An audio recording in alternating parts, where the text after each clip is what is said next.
Hello there, it's Alan here from ALANS BMX in Wigan in the United Kingdom. Pretty emotional to show you this. It's a December 1983 Torker 280X complete bike. We were the UK importers and European importers really for Torker between April 1981 and when they went into liquidation, bankruptcy in November 1984.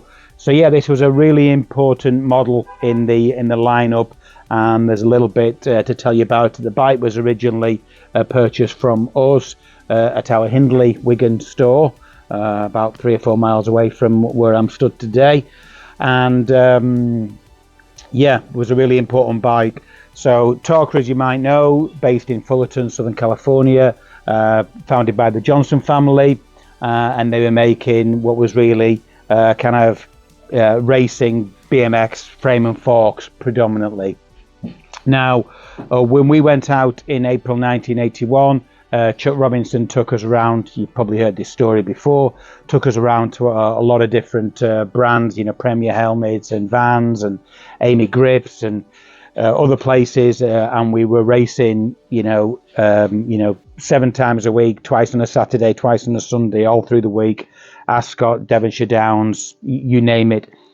But while Robinson was great, and they had a high-end frame and fork set, we were looking for something a little bit more affordable. So we said to Chuck, do you know anywhere else? Oh, we'd done CYC. We did a CYC Stormers previously, but that was kind of coming to an end. Do you know anybody else who does a more affordable bike, maybe complete? And he went, well, Steve Johnson, Torker. So we drove out of Fullerton and met Steve and Doris and Doug and Magoo. And yeah, so at 16 years of age, I was also the importer for Torker in the United Kingdom.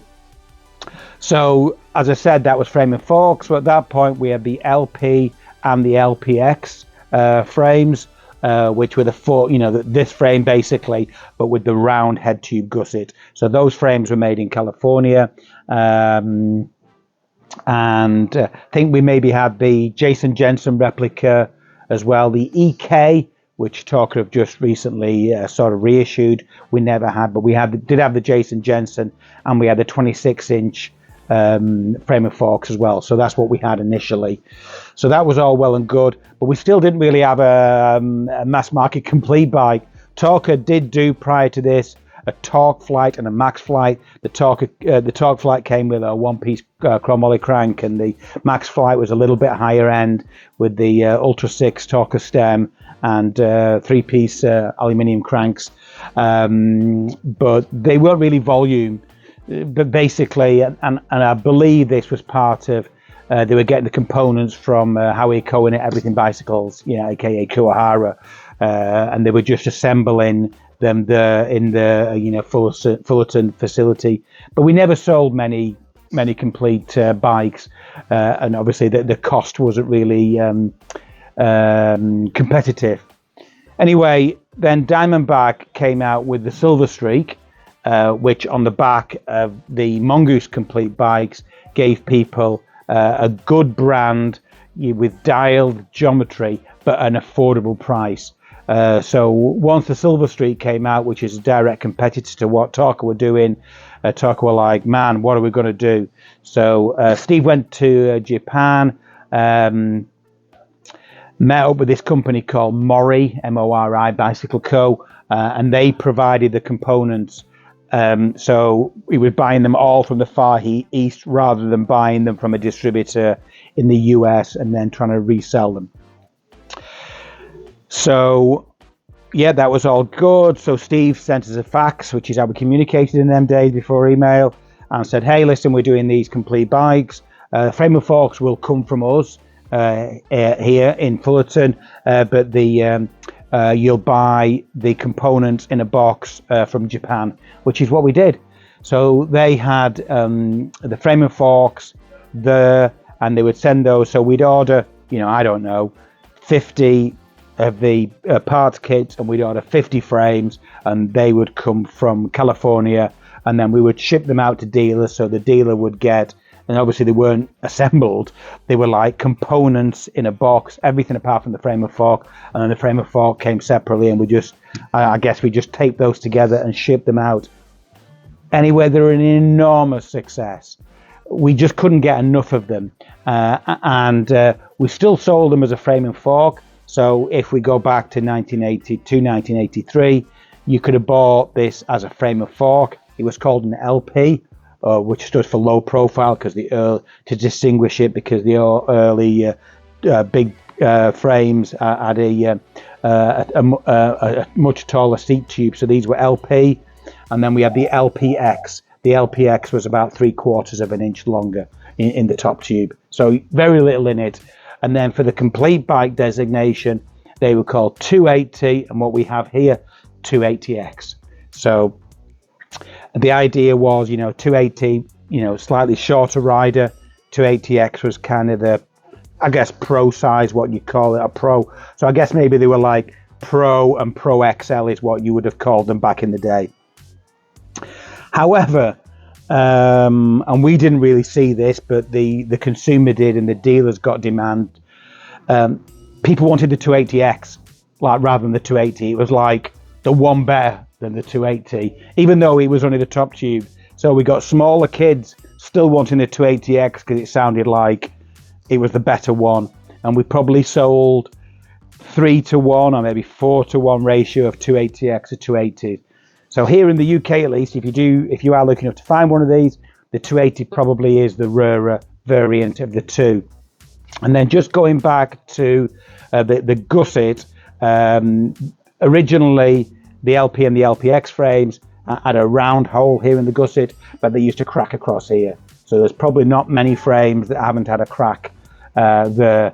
And if you find one that hasn't had a crack, maybe like in this kind of condition, that's hardly been ridden, you're really lucky, because they did crack. So they just put this oval, slotted, whatever you want to call it, in here. So both, just to clarify, both the frames and the 280 and 280X complete bikes, the earlier ones like 1982 would have had the round hole, and as we started to get into 1983, listen, don't ask me what month or day they changed from one to the other. Maybe somebody knows, but to us they were just an improvement, because we were having to warranty these frames. So it was frustrating, because I don't think we ever had a frame break in the traditional spot, here on where the down tube meets the head tube. We never had an issue like that. We never had any issues with the seat tube, seat mast, like the PK Ripper issues. So it was just a bit annoying to have this issue with the crack in the gusset, and then the frame after this, the Pro X, had this little triangular red line gusset here, and then they all cracked as well, didn't they? So that's a story for another day. So yeah, and 280, this was the recommended retail price in the United States, so $280, and I think we sold these in the UK for about £225, and then nowadays you can almost kind of translate one for the other, but then the pound was much stronger, up to, I remember it being $2.4 dollars to the pound. But yeah, the components were great. So obviously Steve had looked at the Diamondback Silver Streak and how that was equipped. So yeah, very similar componentry. Nice saddle, which had the Torker logo on here.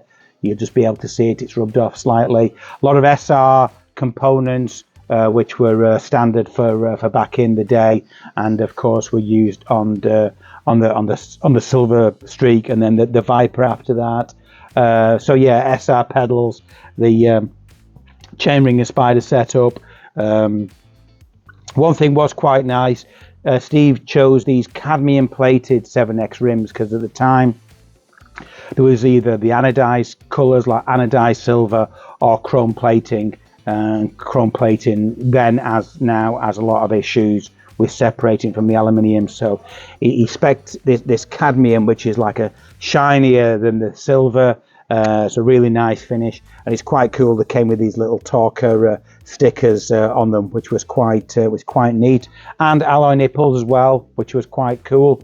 Now, this bike that you see here is completely original, apart from the tyres, which the rear both had been replaced when we got this. We only got this bike this week, and they came with IRC Z1 tyres, front and rear, 175 on the rear and a 2125 on the front.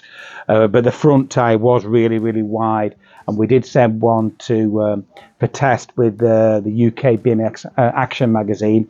It was tested by Mark Sid Salisbury, and one of the criticisms was the front tyre was too wide. But we've just popped on the reissue from a few years ago, Skinwall Comp 3s, and it doesn't, we were just talking about this, it doesn't look too incongruous with the rest of the look of the bike. Maybe the Gunwall tyres, which are a little bit more orange, would have looked a little bit weird. And it originally came with Amy tri-grips, but the originals were completely, they were toast. So we just put some new ones on there. Everything else, the DID chain, the pad set, the seat post, the hubs, the rims, everything else is 100% original. Unfortunately, it doesn't have, and it came with them, it doesn't have the little Torker cable guides, which I know those things are really, really rare now. So yeah, what an amazing bike. And after this, you know, the success, everyone was going to the Far East, you know, GT, Haro, everyone was going to get bikes manufactured there. So after Japan, Taiwan started to become the place to be able to get you know, decent quality bikes made at a reasonable price. So the model that superseded this, which was called the Magnum 200, and yes, you guessed it, it was $200, replaced this bike. Now this, as I mentioned, this, according to the frame number, this was manufactured December 1983. So the 280 and the 280X models came out. There was a test at the end of 1982 in BMX Action magazine. So I'm guessing we probably got bikes right around that time, which were the round gusset one. And after that, we switched to the oval gusset, and then these would have run into 1984. I can't honestly remember whether we stopped doing the 280 280X and just completely replaced that with the Magnum. I'm not too sure, but we only had one delivery of the Magnum bikes before Torker went out of business. So yeah, it's a great piece of history, and it's a shame really that things didn't go a little bit differently for the brand. But yeah, so there you go. And as you'll be well aware, Torker, under the ownership of Supercross and Bill Ryan, are now back and doing a great job. Now, I don't know whether there are any plans to do anything like this in the future, but you know, if you wanted a new 280 or a 280X complete, or you wanted it to be more retro modern like Haro did with the Lineage bikes, or you wanted a bike as close to this bike as you could get, you know, speak to us or speak to Bill. And you know, I know that he does listen to demand, and we have the closest. If you wanted to buy one of these now new, the closest that we have is the EK, which is the Eddie King model, which is basically a longer version of this bike, with the original round gusset and a longer top tube. So basically all the fitments and everything are old school on the bike, and we have made a couple of complete bikes, and I think the frames are actually sold out in America, but I think we've got maybe one or two here, and we could build something similar to this. But they do have the original Eddie King style threaded European bottom bracket, you know, so we couldn't put a one-piece crank on there. We'd have to put like a Redline Flight crank on there or something, something for you. Or even we did do a build It's on YouTube, with an original Shimano Dura Ace road crank, which was used back in the day, which would fit with a square taper bottom bracket. So there you go, a bit of history about the Torker 280 and the 280X. Again, if you're thinking of getting hold of a Torker, lots of different options. Have a look on alansbmx.com. We've got them on there as frame and forks, but we'd love to be able to work with you to build a custom bike of your dreams. Thanks a lot for your time.